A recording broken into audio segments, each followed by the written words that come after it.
Hello, my dear students and viewers. Welcome to my channel, Scorpio class. In this video, we are going to discuss class 10 second language English lesson, Gentlemen of Rio and Medio. So this chapter is going to be very interesting. So it's my suggestion for you all to stay tuned till end and watch the completely.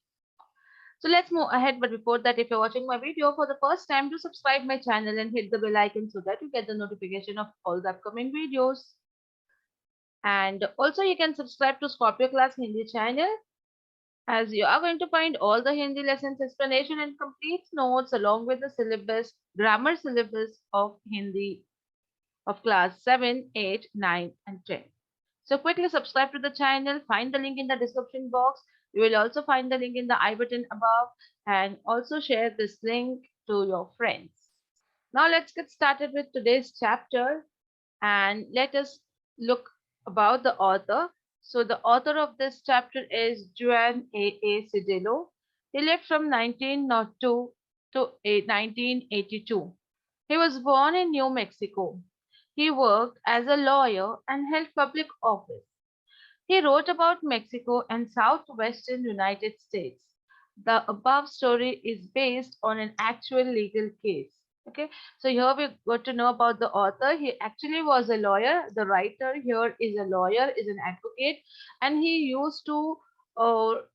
he used to take some cases. Held public office means he used to take some cases and give justice to it. He used to fight for that case. Okay, so now here he has written one such uh, story which is based on the real legal case which he had to fight in his lifetime. Okay, so let us read and understand what incident he had with him and what legal case was it. So that is presented here in the form of story. So let's get started with it. So here it took months of negotiation to come to an understanding with the old man. So here the lawyer starts. Lawyer is himself a writer here, you can say, or the storyteller. So he says that this is a story which starts with a months of negotiation, like for negotiation for making uh, the both the parties to come together to negotiate. They had to take many months. It had taken many months. Now, actually, this is a story of an old man who had an ancestral land with him. Ancestral means which from generations, from his father, grandfather, and great grandfather, the land was passed on to him. So this was his ancestral land, and case was related to it. So it took months for the storyteller, for the lawyer to negotiate to come to an understanding with this old man because he was not in a hurry. He was in no hurry.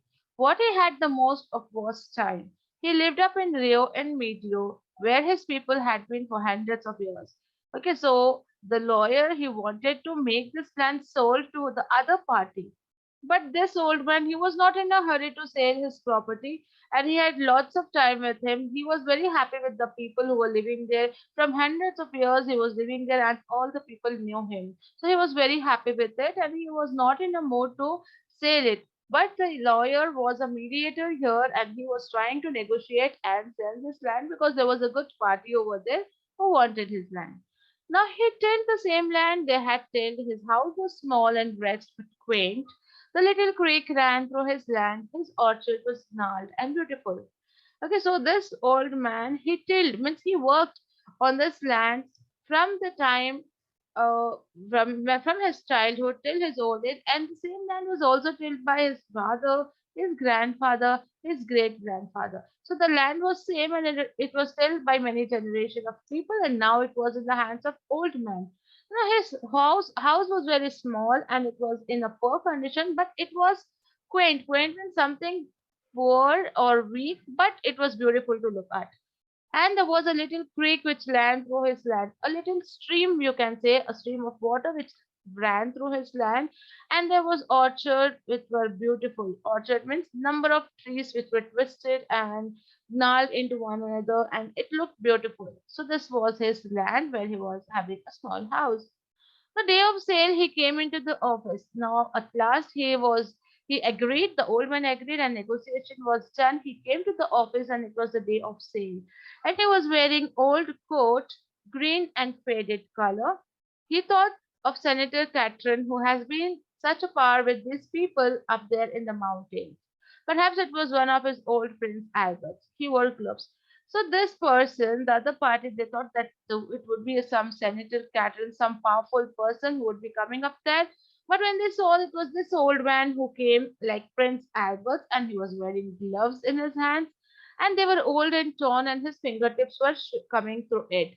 So the gloves which he was wearing was also torn, and his fingers could was were peeping from inside from it. Okay.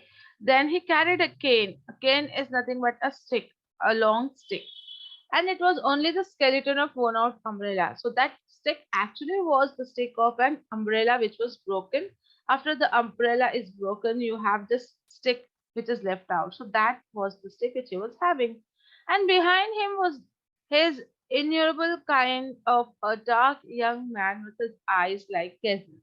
So along with him, behind him there was a boy who was walking always with him, and he was a kind of dark young man, and his eyes were like gazelle. As gazelle is a species of deer, and they have the very beautiful glittering eyes, so that kind of eyes this dark young man had. Okay, so he was always along with the old man whenever he came for the hearings over here. Now the old man bowed to all of us in the room. Then he removed his hat and gloves slowly and carefully. The old man comes with respect. He bows to everyone. He removes his hat and gloves, and he slowly and carefully sits. He gives all these things, hats and gloves, to the boy who is standing behind him. And it looks as if it is Charlie Chaplin who is acting, because this was the, you can say, the habit of Chaplin who used to do this. Okay, and then he handed his things to the boy, and he sat obediently on the chair. Now there was a great deal of conversation about Wade and his family. So they directly not started the conversation with the deal of selling the land, but they slowly started with the talking about some other different things like Wade and his family and introduction and all.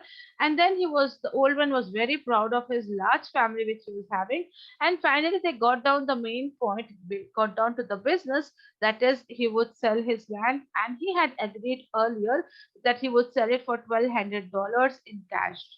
And the other party, there were Americans who were ready to buy, and the money was ready. So, Don Anselmo, I said to him in Spanish, we have made a discovery. You remember that we sent that surveyor, that engineer up there to survey your land and so as to make the deed. So this old man's name was Don Anselmo. Now the storyteller is saying that we have sent a person over there to make the discovery of the land, means to measure the land, and that engineer surveyed, and he says us that there are more than 8 acres of land which you actually own. You thought you are having 8 acres of land, but it's actually more than that. So we are ready to pay you the double cost, whatever it is actually costing in it. So when this was heard, Don Anselmo, he was a bit shocked. He did not know about it, but he had already agreed to take $1,200 in cash. So he just wanted so much of money. But this Americans, as they were very, you can say, kind enough and good enough, yes, they said him in the that you are having a large amount of land. Actually, what you had said, it's more than that, and we are ready to pay it.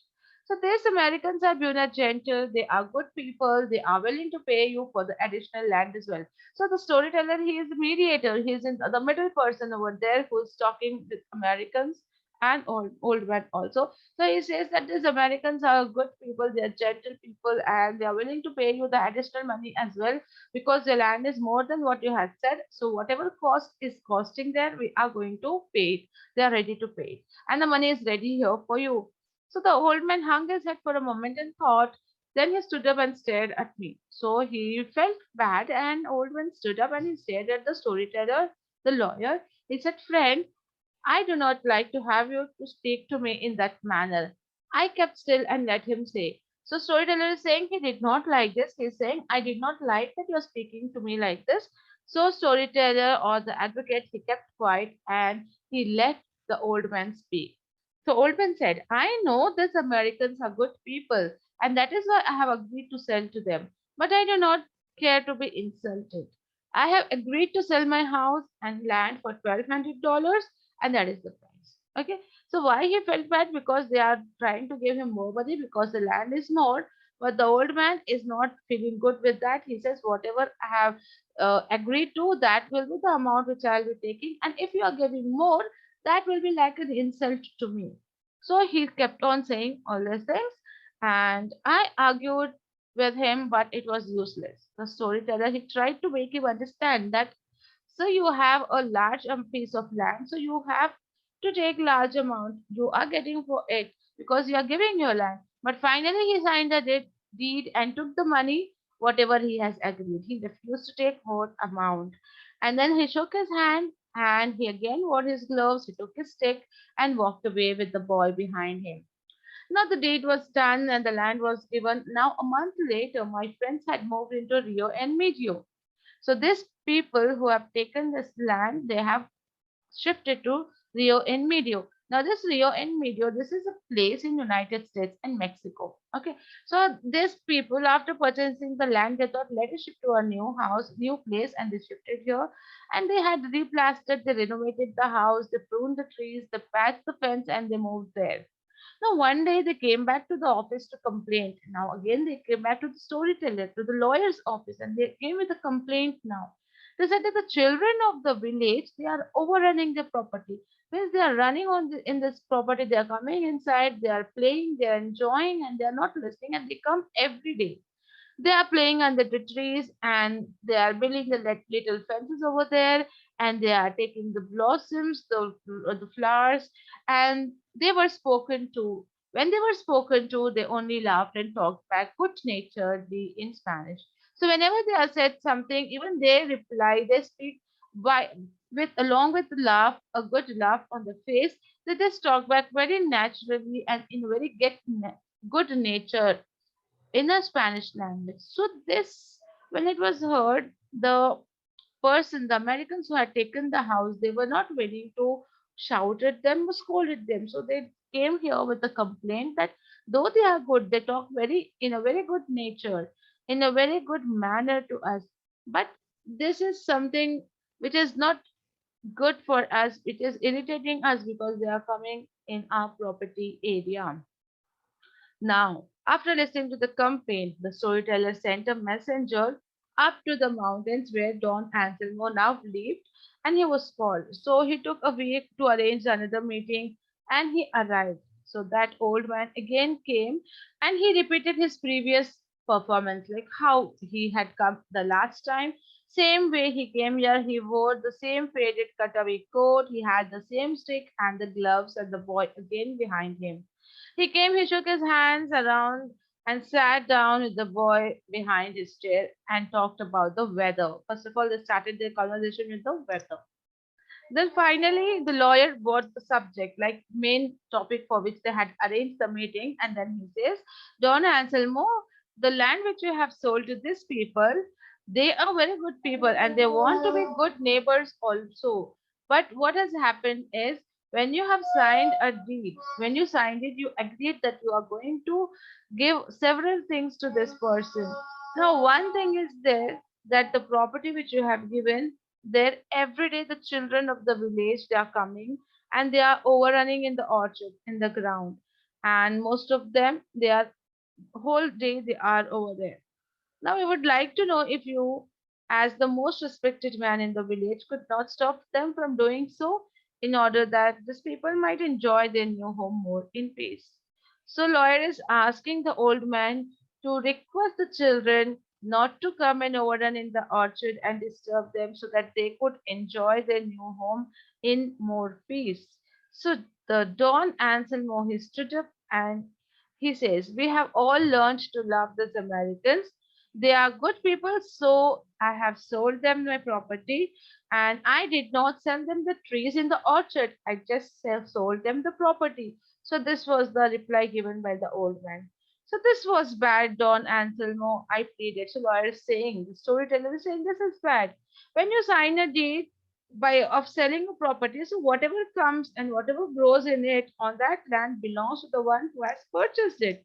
So how can you say that you did not sell the orchards and the trees? Yes, I admit that, he said. So the old man is saying, yes, I agree to it.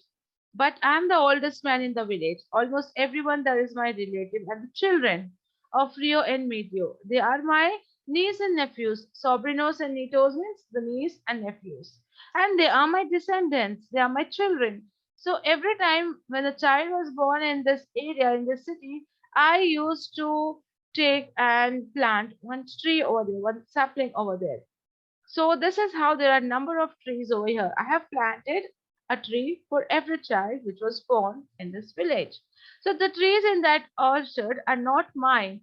It belongs to the children of the village because I have planted the trees and plants on the name of each child who was born. So it does not belongs to me now. Now he's trying to understand, make the old man understand, but he says, I did not sell the trees because I could not, and they are not mine because I planted it for children. The number of children are there in the village, and it all belongs to them. So there was nothing we could do. Legally, we owned the trees, but the old man had been so generous, refusing what amounted to a fortune for him. Okay, so he refused that I cannot do anything because I have not sold you that trees because it actually does not belongs to me.